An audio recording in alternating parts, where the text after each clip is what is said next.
like what this. Don't get me dirty. Love on me. Love on me. She cannot. Unplugging. Make sure your computer is off and be careful in removing or unplugging these power cables.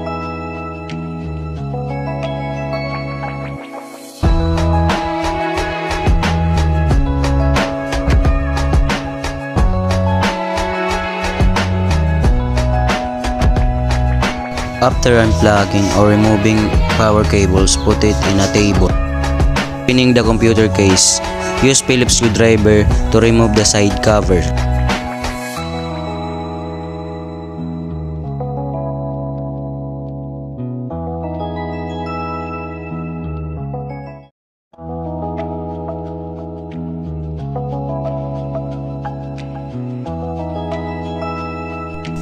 Removing the power supply. Now, we use the anti-static wrist strap to avoid being grounded.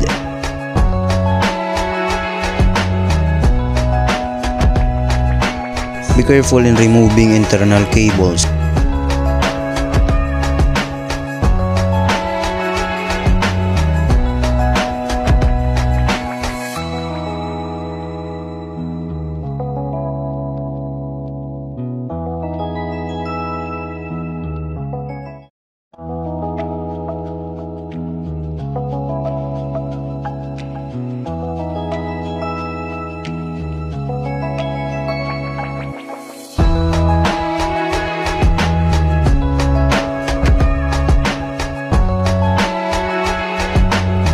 Removing the system pan.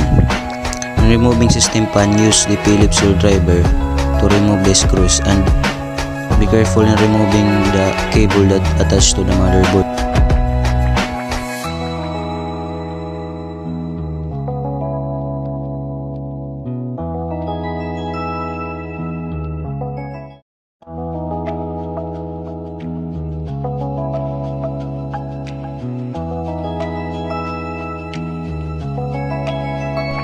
Removing the CPU pan. In removing the CPU pan, you use also the Phillips screwdrivers to remove the screws.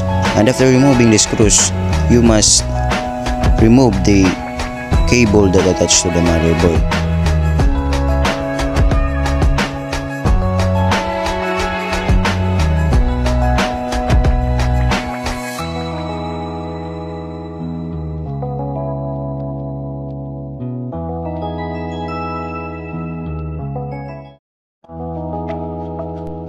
Removing the main storage or hard disk drive. In removing this, you must unplug the connected wire and remove the screws and easily remove the hard disk drive.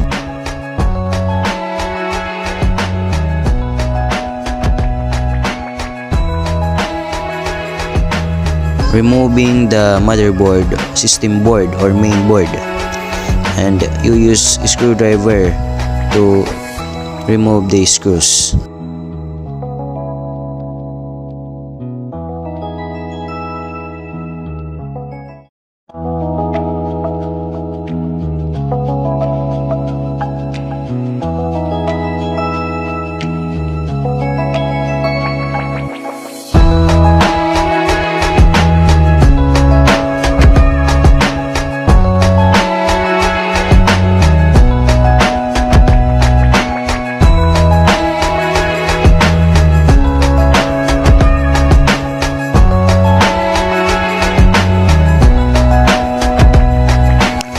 Be careful in removing the random access memory or main memory.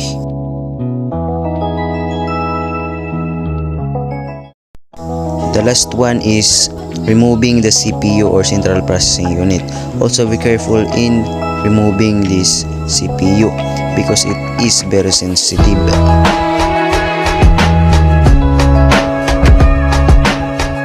Treat me like what this. Don't get me dirty. Love. Now when assembling, simply put back the central processing unit to the CPU socket. Slowly, be careful with that, mate. Now lock it on and done, and the random access memory, put it back on the random slot. The two of them.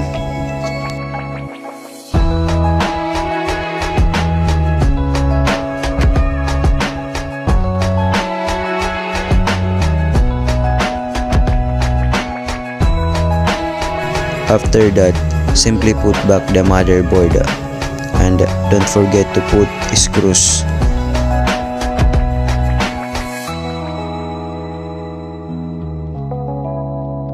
After my partner put back the motherboard, now he's wearing the anti-static wrist strap to avoid being grounded, and he is putting the screws back on.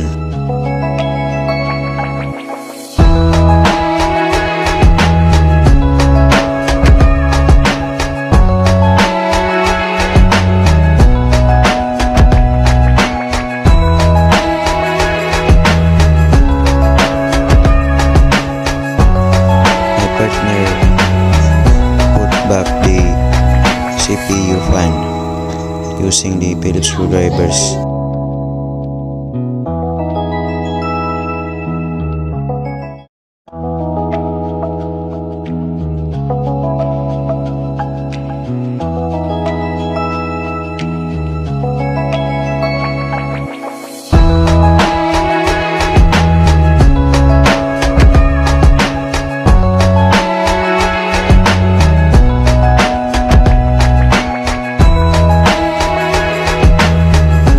That put back the system pan.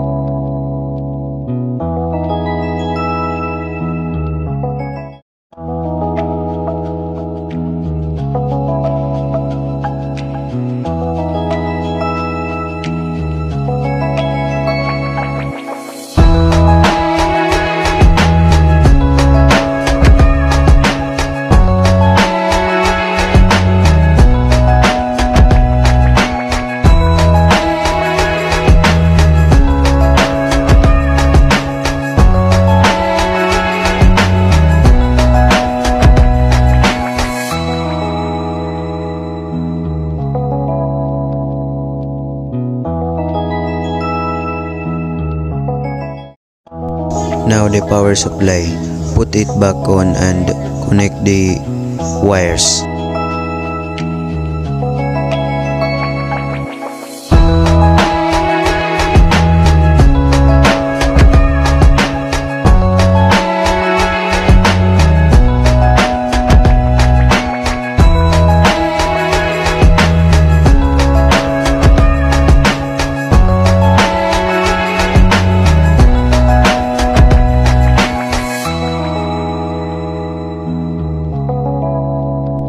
After that, remove the anti-static wrist strap and simply put back the side cover.